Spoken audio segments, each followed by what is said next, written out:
안녕하세요. 율렉입니다. 반갑습니다. 음, 지난번에 우리가 버블링이라고 하는 것에 대해서 알아봤는데요. 그 버블링을 막는 것까지 설명했잖아요. 근데 예제가 좀 달라지게 되면은 버블링을 또 어떻게 쓸 것인가에 대한 고민하시는 것 같아서 이제 오늘은 간단하게 예제 좀 바꿔서 설명을 또 드리려고 합니다. 자, 저희가 지난번에 다뤘던 예제는 이거죠. 이거고, 근데 보시면은 버튼이 굉장히 많아요. 제가 하려고 하는 건 뭐냐면은 이거 클릭하면은 이 레코드가 배경색이 바뀌고 그 다음에 클릭하면은 뭐 제목이라든지 뭐 작성자 이게 달라질 수도 있겠고요. 편집할 수 있겠고요. 그 다음에 삭제 누르면 이 레코드 삭제된다고 합시다. 오늘 다루는 내용이 이걸 구현하겠다는 건 아니에요. 오늘 다룰 내용은 이렇게 버튼이 많은 녀석에 대한 그것을 만났을 경우에 이벤트 처리를 어떻게 할 것이냐. 글쎄요. 여기서는 일단은 함수 하나 만들어 가지고 이것을 부모에다가 공통 기능을 구현했었는데 얘는 지금 보니까 버튼은 많은데 이게 공통이 아니에요. 내용이 다 달라요. 그러면 이 공통 기능이 아닌 약간 차이가 나는 녀석은 특별되어졌었는데 이걸 다 특별되어 하자니 그것 좀 문제인 것 같습니다. 만약에 이걸 직접 이벤트 각 갖다 준다고 하면은 레코드가 20개라고 했을 경우에 그 레코드마다 3개씩 있으니까 60개 함수가 필요하겠네요. 60번의 바인드가 필요하고 와 되게 좋겠죠. 그건 아닌 것 같아요. 함수 하나로 끝내고 싶습니다. 그런데 이것들을 각각 어떻게 개별화 시킬 수 있을까요? 뭐 어렵지 않습니다. 똑같습니다. 일단 코드로 와서 저희가 예제를 다루기 위해서 네 번째 예제를 여기다 만들어 놨는데 이거는 뭐 전에 했던 예제와 똑같아요. 다만 맨 마지막에 여기다 버튼을 3개를 넣었다는 건데 특이한 거는 이 버튼들에다 각각 이름을 달아줬다는 겁니다. 근데 그게 아이디가 아니고 클래스죠. 왜냐면 레코드마다 다 똑같은 이름의 녀석들이 존재해요. 그리고 또 하나 특이한 점은 어떤 녀석은 셀 버튼, 에디트 버튼 이렇게 되어 있는데 얘는 뭐죠? 일단 클래스라는 녀석은 여러 개 이름을 줄 수가 있습니다. 자, 특이한 점으로 하나 일단 얘기했고요. 자, 그렇다면은 일단 이렇게 합시다. 인풋이라고 한 녀석이 여러 개가 있는데 이걸 어떻게 처리할 것이냐. 버블링 했을 경우에 얘네들을 다 감싸고 있는 공통 부모가 누구냐? 그러면 tr은 아닌 것 같고 이 녀석 전체를 감싸고 있는 t 바디가 공통이 되겠죠? 여기에다가 이벤트 하나를 달 거예요. 보시면은 t 바디라고 하면은 테이블 안쪽에 있는 이 녀석이고요. 이 녀석 어떻게 찾을 거냐? 그랬더니 노티스 리스트라고 한 녀석 안에 있는 t 바디로서 찾으면 될 것이고 그러면 이제 이쪽에 와서 이륙하니까 이런 게 있네요. 지금 섹션 4로 바꿔놨고요. 그 다음에 노티스 리스트 안쪽에 있는 tbody를 얻어서 tbody라고 했습니다. 그리고 여기에다만 간단하게 onClick 하나를 주는 거예요. 간단하죠? 60개의 이벤트 함수를 만드는 것보다 하나만 만들면 끝나잖아요. 문제는 각각의 버튼이 어떻게 자기 역할을 특화시킬 수 있느냐라고 하는 건데 뭐 간단하죠. 이점 타겟을 일단은 정합니다. 타겟이 갖고 있는 이름이 좀 기니까 타겟이라고 하는 이름을 일반 변수화 시켜서 점 찍으면 무조건 구조가 있는 거니까요. 구조화된 이름을 계속 쓰는 건 좋은 거 아닌 것 같고 자, 타깃이라는 녀석이 갖고 있는 이름 중에서 여기 보니까 인풋이라고 하는 것으로 한정해서 내가 하겠다. 그러면은 일단은 조건 처리해서 타깃이 갖고 있는 노드 네임이 만약에 인풋이 아니다. 그럼 일단은 나가주세요 라고 이렇게 해주고 인풋이다 라고 하면 이제부터 그들이 갖고 있는 이름이 있잖아요. 클래스 이름. 클래스 이름 가지고 조건물을 가지고 이렇게 개발을 시키면 돼요.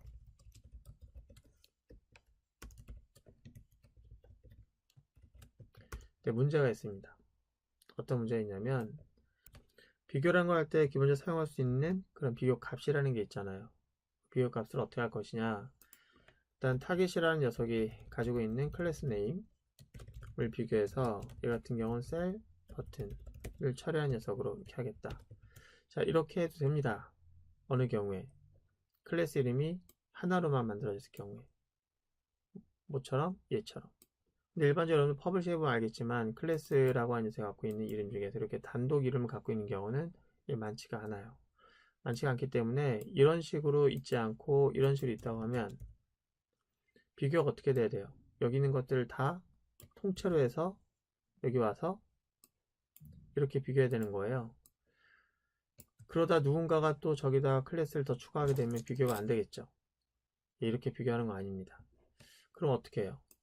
내가 사실 이 안에서 얘네들 스타일을 위한 그룹이라면 이건 내가 식별자로 붙인 이름이거든요. 아이디 대신에. 왜냐면 중복이라는 게 필요하니까 문서내. 그래서 셀 버튼이라는 녀석을 내가 이용하려고 했다면 이걸 이렇게 이용하면 안 되고요. 이렇게 이용하는 겁니다. 모노 엘리먼트는 클래스라고 하는 것을 제 네임으로 표기할 수도 있지만 이 네임이 갖고 있는 녀석이 이름이 여러 개잖아요. 그 목록에 있는 녀석을 내가 알아야 될 때 이런 게 있어요. 컨테인즈. 지금 현재 인텔센스가 잘 동작하지 않는데 이럴 땐 이렇게 하시면 됩니다.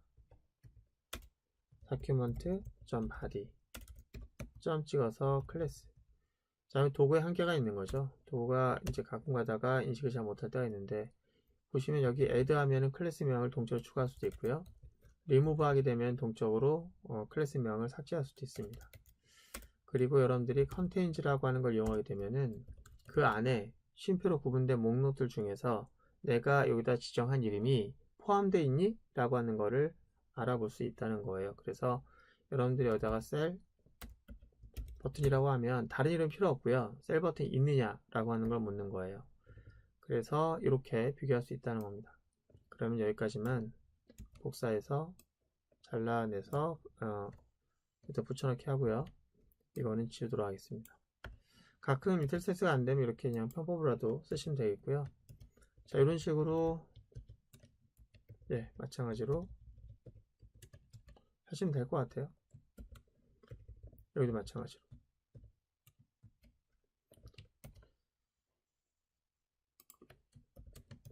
자, 이렇게 하면 여기는 셀 버튼이 아니고 에딧 버튼, 여기는 딜리트 버튼이 되겠죠.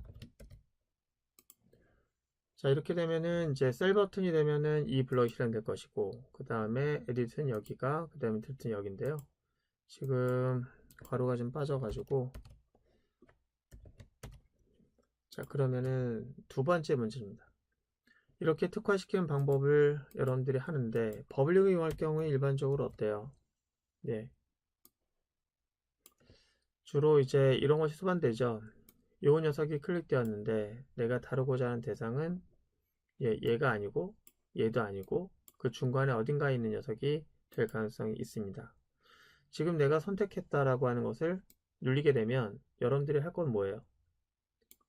tr, row가 배경색이 바뀌게 하고 싶은 거예요.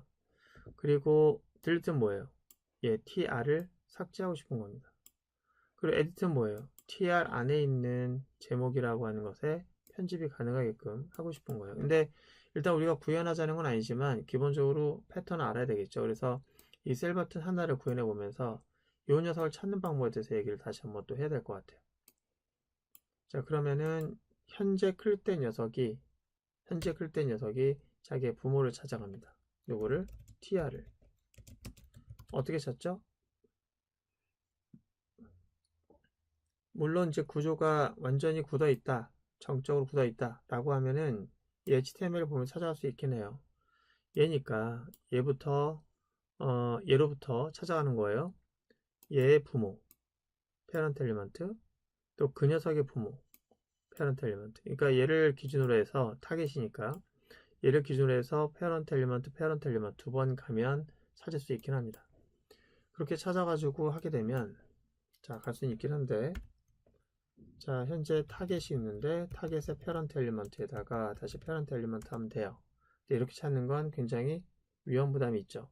어떤 위험 부담이냐면 아시겠지만 이제 input이라는 녀석 그 바깥에다가 뭐 스팬이라고 하는 태그로 감쌀 수도 있는 거고 div로 감싸는 일이 발생할 수도 있는 거고 어쨌든 구조가 달라질 수 있다는 거예요. 구조가 달라지게 되면 부모의 부모였던 녀석이 부모의 부모의 부모가 될 수 있는 거고 그 이상의 중첩된 구조를 가질 수도 있다는 겁니다. 그렇게 되면 갑자기 잘 돌아가던 스크립트가 안 돌아가는 거예요.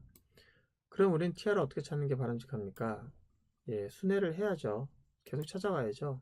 어떻게? 이렇게 포 해가지고 이게 지금 꼬리에 꼬리 물길 가는 거예요. 첫 번째 초기 값으로는 현재 나는 tr이 아니니까 나의 부모를 초기 tr로 잡고, 그쵸? 그 다음에 어떻게 해요? 그 부모가 tr이냐부터 물어보는 거예요. 부모의 노드 네임이 혹시 tr이십니까? 물어보는 거예요. 근데 tr입니까? 물어보는 게 아니고 우리는 tr을 찾는 거니까 tr이 아닙니까? 물어봐야 돼요. 당시 tr이 아니면 어떻게 할 건데? 예, 더 위로 가야겠죠.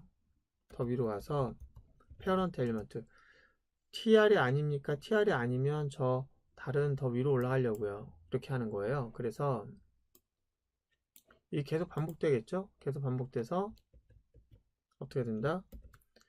자, 여기 다시 부모의 부모로 간 거예요. 부모의 부모. 그러니까 여기 지금 현재 기본값이 부모였는데 그 부모의 참조를 tr로 했는데 혹시 부모님의 노드네임이 tr입니까? tr이 아닙니까? 네, 아닙니다. 라고 하면 알겠습니다. 그 다시 부모로 간 거예요. 그 부모를 다시 대입해주고 다시 또 옵니다. 그러면 tr입니까? 아닙니까? 아닙니다. 예. 그러면 어떻게 돼요? 또 부모로 가는 계속 부모로 가서 tr를 만날 때까지 가게 되는 거죠. 이렇게 되면 구조가 어떻게 달라지든 가다 보면 만날 수 있겠죠. 그래서 정확하게 찾아갈 수 있는데 이렇게 포 안쪽에다가 계속 하다가 false가 나와서 이제 끝나버리면은 tr에는 어떻게 된다? 예, tr을 갖고 있는 노드 네임이 tr인 녀석을 찾아서 여기에 담게 되는 거예요. 근데 이거는 포 안쪽에 갇혀져 있는 지역 변수잖아요. 그러다 보니까 이것을 예, 이렇게 선언하는 것보다는 이거를 밖에다 선언하는 게 밑에서 쓰기가 좋죠. 그래서 여기서 지금 tr을 쓰려고 하는데 이 tr이 이쪽 포 안쪽에 있는 녀석이라고 하면 좀 문제가 되니까 이걸 밖으로 뺄 거예요. 포 밖으로 이렇게. 자, 그랬더니 이제 그런 말을 해요. 자바스크립트에서는 지역이라고 하는 것이 펑션 외에는 없지 않나요? 옛날에 처음에 강의할 때 그런 얘기 들었는데 맞습니다. 정확하게 이해하신 것 같은데 뭐 수업 잘 들으셨네요. 근데 자바스크립트도 변하고 있죠. 나중에 ES6 버전이라든지 그 이상을 얘기할 때는 그때 가서 다시 얘기하도록 하고요. 어쨌든 나중을 위해서라도 또는 다른 언어를 사용했던 사람들이라면은 이것을 안쪽에다 사용해서 이용하진 않을 거예요. 일단 이렇게 해서 밖으로 뺐습니다. 빼고 이제 이용만 하면 되잖아요. 예, 얘가 이제 막 돌면서 얘를 바꿔치기 했을 거예요. 스타일에서 배경색을 바꾸려고 합니다. 뭐로? 일단 옐로우로 할게요. 자, 한번 실행된 결과를 좀 보도록 할게요. 자, 하나, 둘, 셋, 셋, 셋, 셋. 잘 되네요. 그죠? 네, 잘 동작하고 있습니다. 오늘 고생 많으셨고요. 네, 다음 시간에 기본 행위 맞기라고 하는 그런 내용에 대해서 알아보도록 하겠습니다. 고생 많으셨습니다.